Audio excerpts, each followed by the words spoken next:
नमस्कार विद्यार्थी मित्रांनो, तुम्हा सर्वांचं स्वागत आहे आजच्या सेशनमध्ये. तर सुरुवातीलाच काही गोष्टी तुम्हाला मला सांगायच्या आहेत.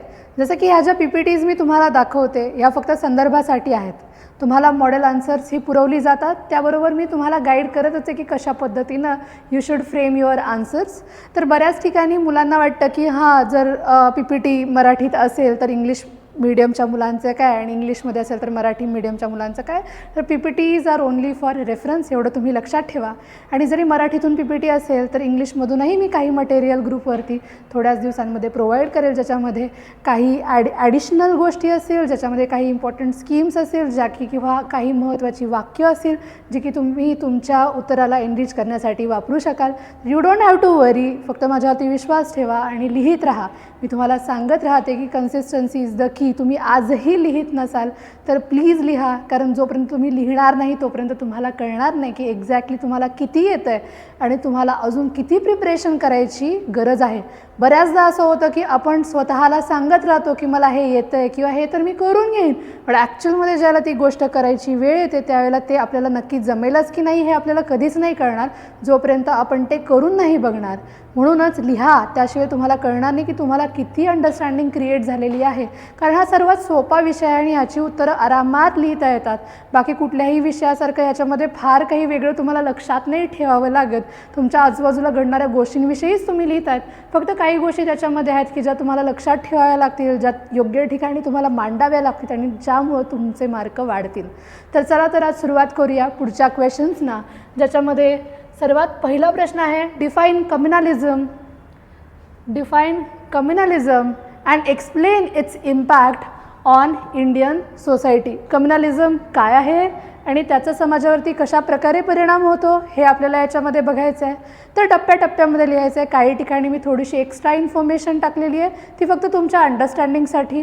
तुम्ही मॉडेल आन्सर्स व्यवस्थित बघून त्याच्यातून तुम्ही जे उत्तर लिहिलं आहे त्याच्याशी कम्पेअर करून बघा की तुम्ही कुठे कुठे कमी पडताय किंवा कुठे तुम्ही उत्तरं इम्प्रूव्ह करू शकता. तर चला, ह्याचं उत्तर बघत असताना याची व्याख्या आणि भारतीय समाजावरती होणारा परिणाम आपण बघणार आहे. तर ज्या वेळेला आपण बघतोय सांप्रदायिकता म्हणतात. सांप्रदायिकताच म्हणजे काय? कम्युनलिझम. सांप्रदायिकतेचं तुम्हाला जसं मी कालही सांगत होते त्याप्रमाणे तुम्हाला काय करायचं आहे, थोडक्यात त्याला एक्सप्लेन करायचं आहे. If you know something about it, त्याच्यामध्ये तुम्हाला एखादा कोट माहिती आहे तर तो कोट तुम्ही इथे मेन्शन करू शकता. तर आपल्या ग्रुपवरती प्रयासचा जो ग्रुप आहे MPSC बॅचचा, त्याच्यामध्ये मी काय करणार आहे तर अशा वेगवेगळ्या कोट्सचं एक कलेक्शन मी त्याच्यावरती किंवा असा एक संग्रह मी तुम्हाला शेअर करून देणार आहे, जे की तुम्ही एक्झॅक्टली फॉलो करू शकाल आणि तुमचे इंट्रोडक्शन्स सॉर्ट होतील. तर ते मी तुम्हाला देऊन देईन. तर आता लक्षात घ्या, लिहित असताना तुम्ही एकदम बेसिक लिहिताना काय कराल की सांप्रदायिकता म्हणजे काय? अशी विचारसरणी ज्यामध्ये एखाद्या विशिष्ट धार्मिक किंवा जातीय गट समाजाच्या सामूहिक हितास प्राधान्य न देता स्वतःच्या हितसंबंधांना अग्रक्रम देतो. म्हणजे you prioritise your well-being over other people. आता याच्यामध्ये फक्त मी माझं वेलबिईंग किंवा माझ्यासाठी, माझ्या धर्मासाठी, माझ्या जातीसाठी काय योग्य आहे ते पाहणं हे काय वाईट आहे का? नाही. बट याच्यामध्ये ज्याला कॉन्फ्लिक्टमध्ये दुसरी एखादी कम्युनिटी येते त्यावेळेला प्रॉब्लेम क्रिएट होतो. ठीक आहे. तर ह्याच्यामध्ये आपण पुढे बघत असताना त्यामुळे काय होते की एक प्रकारे संघर्ष निर्माण होतो ह्या दोन कम्युनिटीजमध्ये. Then there is a conflict. Okay. तर तुम्हाला तुमच्या कम्युनिटीबद्दलचा असणारा सार्थ अभिमान हा नेहमीच ओके असतो, तो धार्मिक असू दे किंवा जातीय असू दे. बट वेन इट इज, तर तो जो दुराभिमान होईल तर तो काय होईल, तर दुसऱ्या एखाद्या कम्युनिटीबरोबर एक कॉन्फ्लिक्ट क्रिएट करेल आणि त्यामुळं प्रॉब्लेम्स क्रिएट होतील.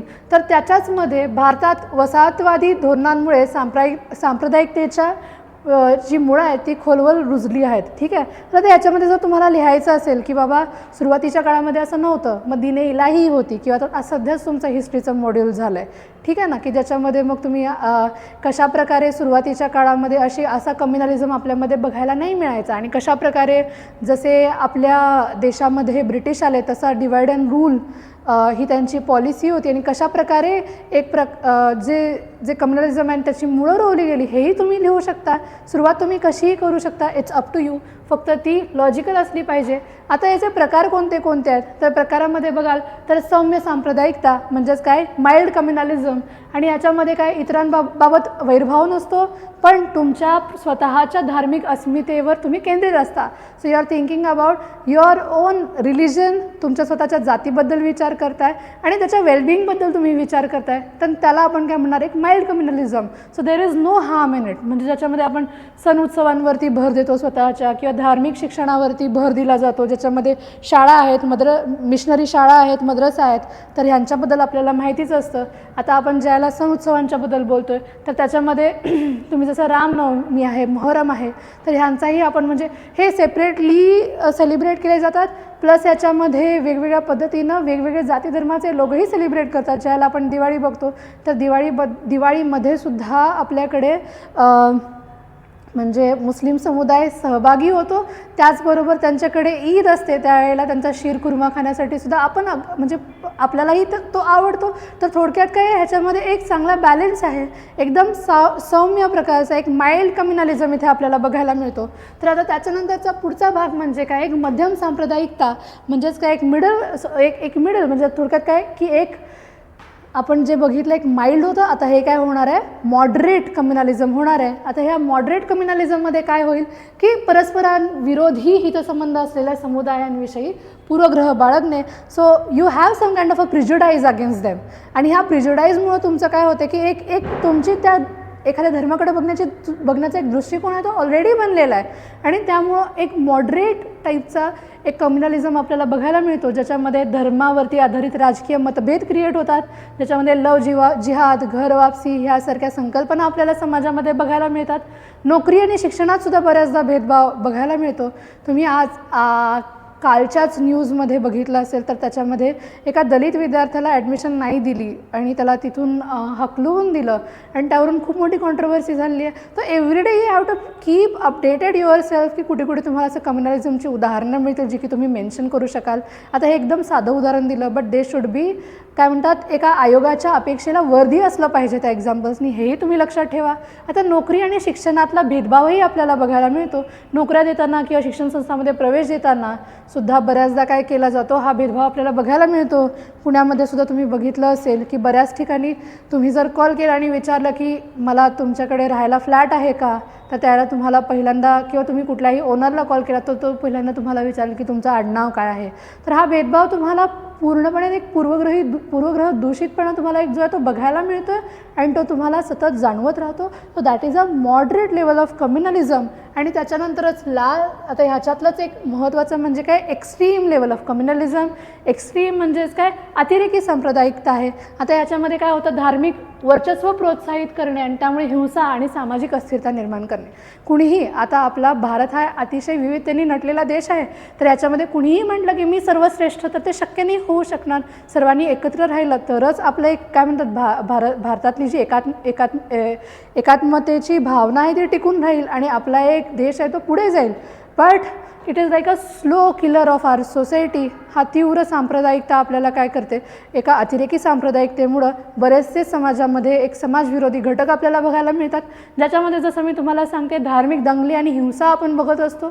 त्याच्यामध्ये जसं 1947ची फाळणीची दंगल आपण बघतो, पार्टिशनमध्ये ज्यावेळेला जी झाली, त्यानंतर 1984मध्ये शिखांविरोधाची जी आपली दंगल आहे ती आपण बघतो. त्याच्यानंतर 2002मध्ये झालेली गुजरात दंगल आपण बघतो. तर धार्मिक अतिरेकी गटही याच्यामध्ये क्रिएट होतात आणि धार्मिक अतिरेकी एक एक्स्ट्रीमिस्ट ग्रुप जो क्रिएट होतो त्यांच्यामुळेही प्रॉब्लेम होतात. जसं की बब्बर खालसा आहे, इंडियन मुजाहिदीन आहे, बजरंग दल आहे. तर कुठल्याही धर्माचा असेल, एखादा जर माझं धर्माचं वर्चस्व प्राप्त करू पाहणारा गट असेल तर अशा गटांच्यामुळे खूप मोठे कॉन्फ्लिक्ट्स क्रिएट होतात आणि त्याच्यातूनच व्हायलन्सचा आउटब्रेक होतो, राईट. तर हे 3 प्रकार. त्याच्यामुळेच मग त्याच्यानंतर पुढे ह्यालाच लागून येतो हेट स्पीच आणि त्याच्यानंतर द्वेषपूर्ण प्रचार.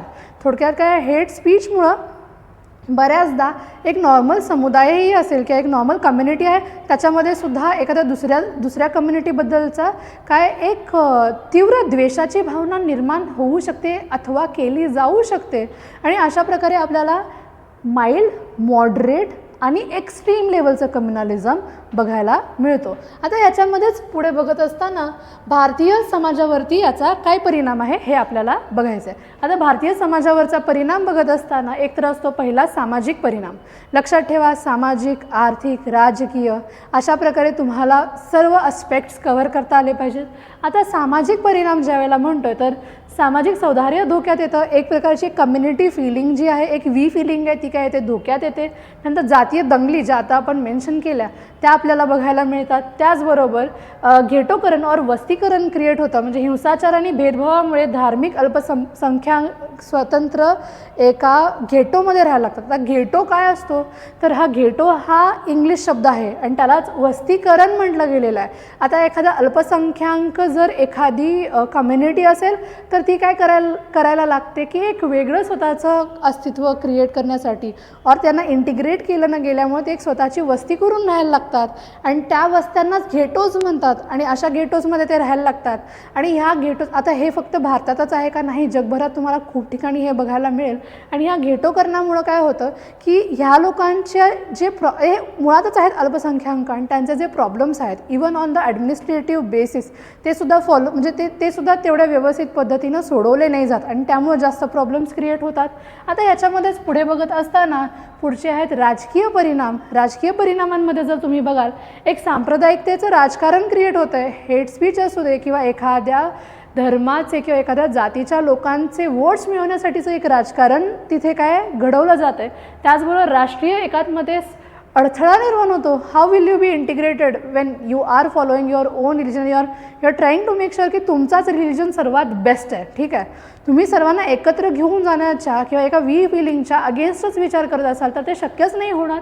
त्याचबरोबर त्याच्यापुढे जसं मी तुम्हाला म्हणाले आपण पूर्ण केले सामाजिक आणि राजकीय. आता आपण बघतोय आर्थिक परिणाम. आर्थिक परिणामांमध्ये जसं बघाल तर उद्योगधंद्यांवरती परिणाम होतो. आता तुम्ही विचार कराल असा कसा होईल, तर जातीय हिंसाचारामुळे उद्योग, व्यापार, स्थानिक व्यवसायांना मोठ्या प्रमाणात फटका बसतो. सगळीकडे जर अशा प्रकारे दंगली चालू असेल, आता जर तुम्ही मणिपूरमधली कंडिशन बघत असाल तर तिथे सुद्धा आता तिथला प्रश्नच वेगळा आहे. बट स्टील तिथे ज्या वेळेला हे प्रॉब्लेम्स फेस करत असणार आहेत त्यावेळेला तिथे आर्थिकदृष्ट्या पण त्यांना बरंचसं नुकसान फेस करावं लागलं असणार आहे.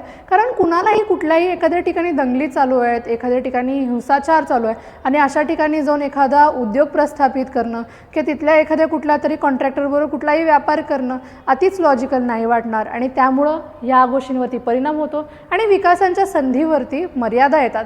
कारण मग अशा संपूर्ण रिजनचा विकास नाही होऊ शकत कारण तो it is always in under एक कॉन्फ्लिक्ट, राईट. तर त्याच्यानंतर संविधानिक आणि कायदेशीर परिणामसुद्धा होतात ज्याच्यामध्ये बघाल धर्मनिरपेक्षतेला धोका निर्माण होतो. एक सेक्युलरिझम कन्सेप्ट आपण ज्यावेळेला म्हणतो तर कम्युनलिझम इज अगेन्स्ट सेक्युलरिझम. दोन गोष्टी लक्षात ठेवायच्या. ह्याच्यानंतर आपण एक सेक्युलरिझमवरचा पण प्रश्न बघणार आहे. नेहमी लक्षात घ्या जेव्हा जेव्हा आपण म्हणतो कम्युनलिझम, ठीक आहे, कम्युनलिझमचा खरा प्रॉब्लेम कशावरती, सगळ्यात मोठा घाला कशावरती होतो किंवा वार कशावरती करते तर ती सेक्युलरिझमवरती करते. आणि कम्युनलिझमचा तुम्हाला प्रश्न सांप्रदायिकतेचा प्रश्न तुम्हाला सोडवायचा असेल तर त्याचं उत्तर आहे की सेक्युलरिझमला या कन्सेप्टला वाढवा किंवा एक धर्मनिरपेक्षतेकडे आपण जाऊया. ठीक आहे. आणि अशा प्रकारे जर तुम्हाला धर्मनिरपेक्षता जेव्हा केव्हा बघाल त्याच्यामध्ये धर्मनिरपेक्षतेला सर्वात जास्त धोका कुणापासून आहे तर कम्युनलिझमपासून आहे. तर अशा पद्धतीने ह्या दोन्ही गोष्टींना तुम्हाला इंटररिलेटेड लिहिता आलं पाहिजे. दोन्ही ठिकाणी तुम्ही कम्युनलिझमच्या प्रश्नामध्ये सेक्युलरिझम आला पाहिजे, सेक्युलरिझमच्या प्रश्नामध्ये कम्युनलिझमचा प्रॉब्लेम त्याच्यामध्ये मेन्शन झाला पाहिजे. तर धर्मनिरपेक्षतेला एक धोका निर्माण होतो. त्याचबरोबर द्वेषयुक्त गुन्ह्यांमध्ये वाढ होते. कारण कॉन्स्टंटली जरी समोरची व्यक्ती काही करत नसेल, समोरच्या जातीचे लोक किंवा धर्माचे लोक काही करत नसेल तर constantly you are under this impression की जर काही घडलं आहे तर ते समोरच्या आपण ज्यांना अगेन्स्ट समजतो आहे, ज्यांच्याविषयी आपल्याला एक द्वेष आहे अशा एखाद्या धर्माच्या व्यक्तीनेच ते केलं असेल अशा पद्धतीची एक भावना निर्माण होते आणि त्यामुळे द्वेषयुक्त गुन्ह्यांमध्ये काय आहे वाढ होते. तर आता याच्यावरती उपाययोजना काय आहे तर त्याच्यासाठी बरेचसे कायदेशीर उपाय आहेत. तर त्यातले काही तुम्हाला मेन्शन करता आलं पाहिजेत. जसं की भारतीय दंड संहिता, त्याच्यामध्ये IPCमध्ये 153A आणि 295A. आता एखाद्याने लिहिलं कायदेशीर उपाय करा आणि त्याच्याचमध्ये कोणीतरी मेन्शन केली ही 2 कलमं IPC मधली, तर ज्यांनी कलमं लिहिली त्याला जास्त मार्क मिळणार. तो मेक शुअर की तुम्हाला या छोट्या छोट्या गोष्टी तुम्ही लक्षात ठेवू शकाल. त्याचबरोबर लोकप्रतिनिधित्व कायदा आहे 1951चा, निवडणुकीत धर्माच्या वापरास एक निर्बंध घालतो आणि अशा प्रकारे धर्माचा किंवा अशा कुठल्याही हेट स्पीचचा वापर इलेक्शनमध्ये केला गेला जाऊ नये ह्यासाठी नियम आहेत. शैक्षणिक आणि सामाजिक सुधारणा, त्याच्यामध्ये काय शालेय अभ्यासक्रमातून धर्मनिरपेक्ष मूल्यांना पण प्रोत्साहन दिलं पाहिजे. National foundation for communal harmony, आता हे तुम्ही मेन्शन केलंच पाहिजे. National foundation for communal harmony यासारख्या संस्थाच्या माध्यमातून सामाजिक ऐक्याचे कार्यक्रम आणले जातात. कठोर अंमलबजावणी केली पाहिजे. यू हॅव मेनी काय म्हणतात भारतीय दंड संहितेत असू देत किंवा वेगवेगळे लीगल ॲक्शन्स म्हणजे लीगल तुमच्याकडे ऑप्शन्स आहेत, बट त्यांची जर अंमलबजावणीच केली नाही, इम्प्लिमेंटेशनच केलं नाही तर काहीच उपयोग नाही होणार. त्यामुळं सांप्रदायिक हिंसाचाराच्या प्रकरणांवर जलद न्याय त्यांना मिळवून दिला पाहिजे. द्वेषयुक्त भाषणं प्रचाराविरुद्ध कठोर कारवाई केली गेली पाहिजे. बरेच लोक हेट स्पीच वापरतात बट त्यांच्यावरती कुठलीच कारवाई नाही होत, आणि जर कारवाई होत नसेल तर लोक ते करत राहतात. तर त्यांच्यावरती अशा कोणत्याही प्रकारे जर ॲक्शन घेतली गेली तर इट विल रिड्यूस, हे तुम्ही लिहू शकता. त्याचबरोबर आता मग ह्याच्यानंतर you have to write out good conclusion, एकदम सोपं आणि छान कन्क्ल्युजन ह्याच्यामध्ये तुम्हाला लिहायचं आहे. तर कशाप्रकारे सांप्रदायिकता भारताच्या एकता आणि सामाजिक संरचनेस मोठं आव्हान आहे आणि प्रभावी प्रतिकार करण्यासाठी कठोर कायदे, धोरणात्मक सुधारणा आणि सामाजिक ऐक्याला चालना देणे आवश्यक आहे. आता ह्याच्याचबरोबर तुम्ही एखादी तुम्हाला माहिती असलेली अशी कुठलीही योजना त्याच्यामध्ये लिहू शकला तरीसुद्धा त्याचा तुम्हाला फायदा होणार आहे. जसं मी तुम्हाला मेन्शन केलं, आत्ता फक्त एक साधारण बेसिक आन्सर लिहिता तरी आपल्याला आलं पाहिजे, आणि ह्याच्यामध्ये इलेवेट कसं करायचं त्याच्यासाठीची PDF तुम्हाला MPSCच्या आपल्या प्रयासच्या ग्रुपवरती मी शेअर करून देईन, तिथून तुम्ही ते वाचू शकता. ठीक आहे, एक साधारण तुम्ही ह्याच्यामध्ये की कशाप्रकारे त्याच्यामुळं communalism is threat to national integrity हे तुम्हाला त्याच्यामध्ये लिहिता आलं पाहिजे. And how we are going to approach towards it, आपला अप्रोच कसा असणार आहे, आपण ते सॉल्व करण्यासाठी काय करू, असा एक पॉझिटिव्ह लेवलला तुम्ही आणून काय केलं पाहिजे, तुमचं कन्क्ल्युजन संपवलं पाहिजे. नाही कम्युनलिझम आहे ते तसंच राहणार आहे असं लिहून नाही चालणार. एक पॉझिटिव्ह तुमचा आउटलुक त्याच्यामध्ये दिसला पाहिजे की these problems will be solved. पुढचा प्रश्न आहे की कशाप्रकारे explain the significance of secularism in a diverse community like India. भारतासारख्या विविधतेने नटलेल्या देशामध्ये, भारतासारख्या विविधतेने भरलेल्या देशात धर्मनिरपेक्षतेचं महत्त्व काय आहे हे लिहित असताना एकदम सोप्या पद्धतीनं धर्मनिरपेक्षता म्हणजे काय, किंवा आता इथं धर्मनिरपेक्षता म्हणजे काय तुम्हाला एकदमच साधं वाटत असेल तर you can add some good quote here, और एखादा काय म्हणतात एखादा प्रोग्राम जो तुम्ही बघितला असेल त्याला तुम्ही इथं कोट करू शकता. आणि त्याच्यानंतर ज्यावेळेला तुम्ही मेन बॉडीमध्ये सुरू कराल तर धार्मिक स्वातंत्र्य आणि समानता, तर भारतीय राज्यघटनेमध्ये कुठलं 25 ते 28 नुसार प्रत्येक नागरिकाला स्वतःचा धर्म स्वीकारण्याचा, त्याचा प्रचार करण्याचा आणि त्याचे पालन करण्याचा संपूर्ण अधिकार आहे. हे तुम्ही आणि तुम्हाला जर वाटलं तर हे तुम्ही डिरेक्टली इंट्रोमध्ये सुद्धा टाकू शकता, काहीही हरकत नाही. बट कोणत्याही धर्मावर बंधने न लादता राज्य सर्व धर्मांप्रती तटस्थ राहतो. मग आपल्याला पहिल्यांदा सेक्युलरिझम, इंडियन सेक्युलरिझम कसं आहे हे माहिती पाहिजे, ते वेस्टर्न सेक्युलरिझमपासून कसं वेगळं आहे हे माहिती पाहिजे. सेक्युलरिझमवरती दरवर्षी तुम्ही प्रश्न एक्सपेक्ट करू शकता, कारण सेक्युलरिझमवरती बऱ्याचदा प्रश्न येत राहतात. आयोगाचा सगळ्यात फेवरेट टॉपिक आहे. आयोगाच्या फेवरेट टॉपिक्समध्ये इंडियन सोसायटीमध्ये कोणते येतात, तर एक होतो सेक्युलरिझम, एक येतो रिजनलिझम, एक येतो कम्युनलिझम, आणि जसं मी तुम्हाला सांगितलं की विविधतेत एकता. तर ह्या पॉईंट्सवरती तर तुमच्या नोट्स आणि तुमची उत्तरं ही रेडीच पाहिजेत, कारण ह्याला फिरून तुम्हाला प्रश्न विचारले जातील. आता हे बघत असताना आता याचं जर उदाहरण, जसं की सरकारी शाळांमध्ये कोणत्याही एका धर्माचे शिक्षण बंधनकारक नाही, धर्मनिरपेक्षता आदर्श मानली जाते, तर सामाजिक सलोखा आणि शांतता, ह्या एक सामाजिक सलोखा आणि शांततेसाठी सुद्धा एका प्रकारे सेक्युलरिझम ही कन्सेप्ट भारताच्या विविधतेला टिकवण्यासाठी महत्त्वाची आहे. कारण भारतात जसं बघता हिंदू, मुस्लिम, शीख, ख्रिश्चन, बौद्ध, जैन सर्व धर्माचे लोक इथे राहतात. यामुळे या समुदायांमध्ये एक शांतता, एक काय म्हणतात, आणि ह्या समाजावरती प्रशासनाला एक सुव्यवस्था निर्माण करणं शक्य होईल जर हा प्रदेश शांत असेल आणि सलोख्याने राहत असेल.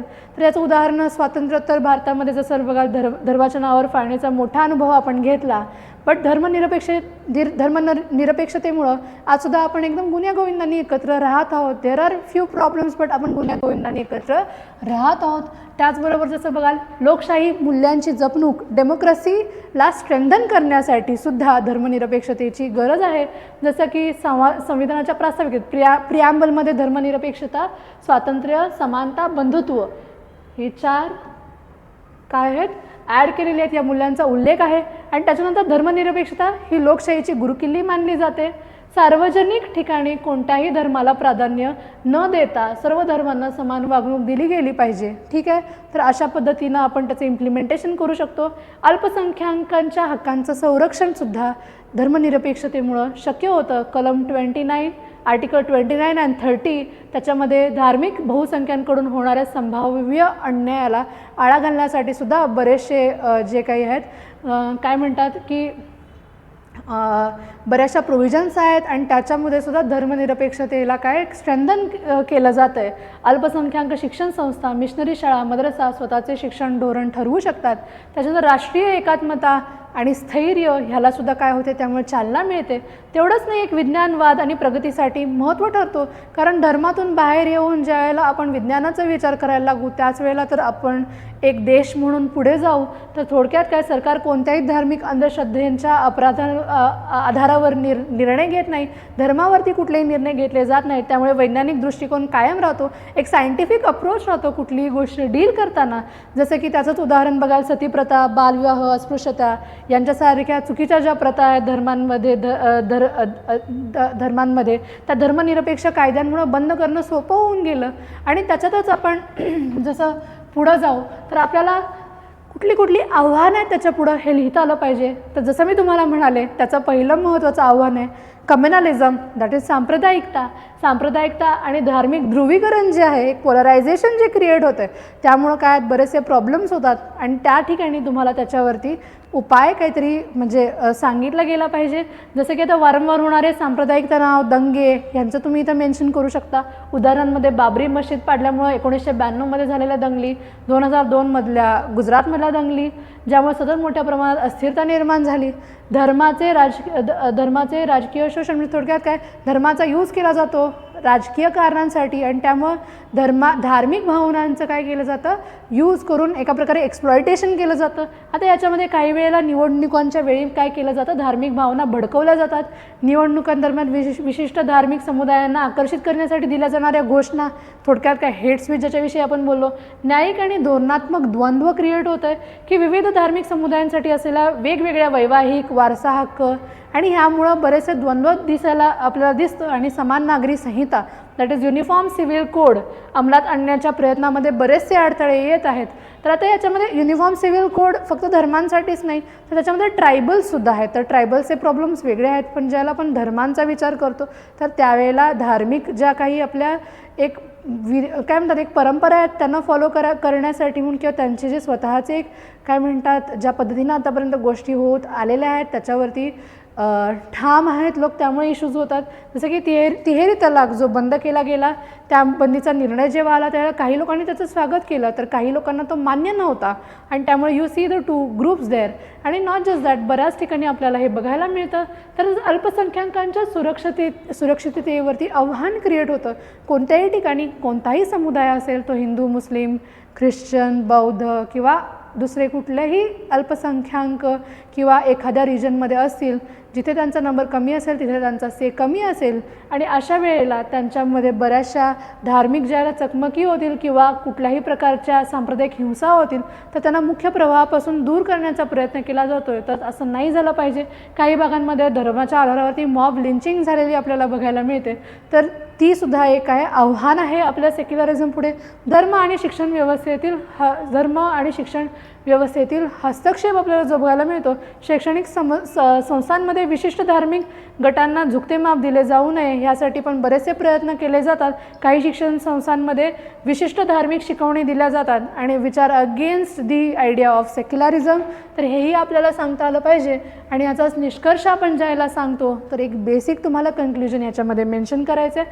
जसं की भारतासारख्या एका बहुसांस्कृतिक आणि बहुधर्मीय एका मल्टीकल्चरल आणि एक मल्टी रिलिजियस रिलिजियस सोसायटीमध्ये धर्मनिरपेक्षतेच्या आव्हानावर मात करणे अत्यंत आवश्यक आहे, because that is going to decide how how as a nation you are integrated. तुमच्यामध्ये किती एकात्मतेची भावना आहे त्याच्यावरून डिसाईड होणार आहे आणि त्याच्यावरतीच डिपेंड आहे की तुम्ही किती पटकन डेव्हलपमेंट अचीव करू शकाल. धर्मामध्येच भांडणं करत राहिलो तर आपण एक डेव्हलपमेंट अचीव नाही करू शकणार. डेव्हलप होण्यासाठी एक सेक्युलरिझम बेस्ड एका मल्टी रिलिजियस, एका मल्टी कल्चरल सोसायटीमध्ये, एका मल्टीलिंग्वल सोसायटीमध्ये डेव्हलपमेंट हाच एक मूळ तुमचा फोकस असला पाहिजे आणि त्यानुसार चाललं गेलं पाहिजे. अशा प्रकारे तुम्ही ह्या उत्तराला एका चांगल्या पॉईंटवरती एंड करू शकता. आणि आता आजचा शेवटचा प्रश्न जो की आहे, what are the major causes of digital divide. Digital डिवाइडची महत्त्वाची कारणं काय आहेत आणि suggest the major to bridge this gap. हा गॅप कमी करण्यासाठी काहीतरी म्हणजे ह्याच्यामध्ये उपाययोजना सांगा. तर भारतातील डिजिटल विभाजनाची प्रमुख कारणं आणि त्यावरचे उपाय हा प्रश्न आहे. तर आता ह्याच्यामध्ये सांगत असताना डिजिटल विभाजन म्हणजे काय हे सांग. मी तुम्हाला नेहमी सांगते, you have to pick up the keyword and explain it. That is your introduction. तुमचं इंट्रोडक्शन, तुमचा एखादा कीवर्ड आहे त्याला तुम्ही एक्सप्लेन केलं की डन आहे. तर ते लक्षात ठेवा. आता डिजिटल विभाजन म्हणजे काय, तर माहिती आणि दळणवळण तंत्रज्ञानामध्ये प्रवेशाच्या विविध पातळ्यांमुळे व्यक्ती, कुटुंबे, प्रदेशांमध्ये निर्माण झालेले अंतर होय. भारतात इंटरनेट आणि डिजिटल उपक्रमांमध्ये लक्षणीय प्रगती झाली असली तरी सामाजिक, आर्थिक, भौगोलिक आणि पायाभूत सुविधांमध्ये जी तफावत आहे हे अंतर अद्याप कायम आहे. थोडक्यात काय, इथे बघा, ह्याच्यातच तुम्हाला तुमच्या इंट्रोमध्येच डिस्कस केलं की तुम्हाला कशावरती फोकस करायचं आहे. कशामध्ये आहे, एक सामाजिक आर्थिक कारणांमुळे, दुसरं आहे भौगोलिक कारणांमुळं, पायाभूत सुविधांच्या तफावतीमुळं. हा एक गॅप क्रिएट झालेला आहे. काही ठिकाणी डिजिटल एक इंटरनेटमुळं होणारी प्रगती एकदम जोरात चालू आहे आणि काही ठिकाणी ह्या ज्या सुविधा आहेत त्या पोहोचल्याच नाही आहेत. तर हा एक डिजिटल डिवाइड आपल्याला काय आहे बघायला मिळतो आहे आणि वी आर म्हणजे आता as a nation we are trying to solve that. आता याच्यामध्ये सांगत असताना कशा प्रकारे आहे, तर भारतामधील डिजिटल विभाजनाची प्रमुख कारणं काय, जसं मी तुम्हाला म्हटलं सामाजिक आणि आर्थिक अडथळे.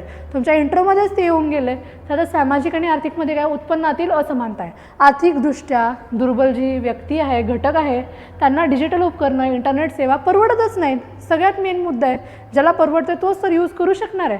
जसं की ग्रामीण भागातील अनेक कुटुंबांकडे स्मार्टफोन किंवा त्याच्याचबरोबर संगणकांचा अभाव आहे. तुम्हाला उदाहरणच द्यायचं झालं तर सध्या आमचा गुजरातमध्ये एक प्रोजेक्ट चालू आहे ज्याच्यामध्ये आम्हाला आमच्या प्रोजेक्टमध्ये गुगल फॉर्म्स भरून पाहिजे असतात. तर आम्हाला तिथे लोक हायर केली, तिथे मास्टर्स झालेले जरी म्हणजे लोक असेल त्यांना जरी आम्ही हायर करतो तर त्यांना आम्हाला ईमेल्स कसे पाठवायचे किंवा गुगल फॉर्म कसा भरायचा, एकदम बेसिक गोष्टी, किंवा ज्याला आपण म्हणतो की ज्याच्यामध्ये काय म्हणतात स्टॅम्प्ड डेट आणि लोकेशन असेल असेवाले फोटोज कसे काढायचे, ह्या सगळ्या गोष्टी शिकवायला लागतात. कारण ती जी एक टेक्नॉलॉजिकल लिटरसी आहे ती काय करते, बऱ्याचशा आर्थिक आणि मागासलेल्या भागांमध्ये काय आहे दॅट इज लॅकिंग, ती कमी आहे. तर त्याचबरोबर जसं बघाल एक लिंगभेद, सामाजिक आणि सांस्कृतिक कारणांमुळे ग्रामीण भागात महिलांना डिजिटल साधनांच्या मर्यादित उपयोग करता येतो.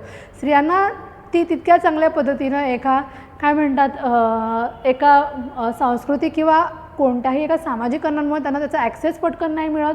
जसं की महिलांसाठी इंटरनेट, मोबाईल फोनचा वापर असलेल्या त्यांच्यावरती एक अप्रत्यक्षप्रमाणे एक परिणाम होताना आपल्याला दिसतो की अप्रत्यक्षरित्या वुमेन आर काय म्हणतात की रेस्ट्रिक्टेड फ्रॉम युझिंग समथिंग्स.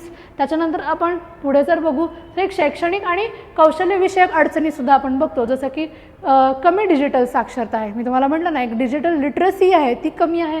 तर थोडक्यात काय ग्रामीण निम शहरी भागात लोकसंख्येमध्ये डिजिटल तंत्रज्ञानाचं कौशल्यच कमी आहे. जसं की ऑनलाईन बँकिंग, ई गव्हर्नन्स सेवा यांच्यासारख्या सुविधांचा अभाव तिथे आपल्याला बघायला मिळतो. भाषेचे अडथळे येतात कारण प्रत्येकच गोष्ट बऱ्याचशा ज्या ॲप्स आहेत सगळ्या गोष्टी आहेत त्या इंग्लिशमध्ये अवेलेबल आहेत. आता जर तुम्ही बघाल तर मोठ्या प्रमाणात त्यांना रिजनल लँग्वेजेसमध्ये आणि प्लस ट्रायबल लँग्वेजेसमध्ये सुद्धा ट्रान्सलेट केलं आहे, ट्रान्स्क्राईब केलं आहे आणि त्यामुळं आता त्या भाषांमध्येही मिळतात. बट बऱ्याच ठिकाणी इंग्लिशमध्ये अवेलेबल असल्यामुळं तेवढं जास्त रिजनल लँग्वेजेसवरती भर न दिल्या गेल्यामुळं नागरिकांना प्रवेश कठीण होतो. जसं की सरकारी ई सेवा, ऑनलाईन शिक्षणाचे प्लॅटफॉर्म बऱ्याचदा इंग्लिशमध्ये असतात आणि त्यामुळे प्रॉब्लेम्स क्रिएट होतात. पायाभूत सुविधांची सुद्धा त्याच्यामध्ये कमतरता असते, जसं की मर्यादित इंटरनेट कनेक्टिव्हिटी. इंटरनेट तिथे पोहोचलाच नाही आहे तर त्यांना इंटरनेटशी कधी संबंधच नाही आला तर त्यांना माहिती असायचा प्रश्नच येत नाही. आणि जरी इंटरनेट पोहोचलं तरी वीज पुरवठा ही सर्वात मोठी समस्या त्यांना काय भेडसावत राहते.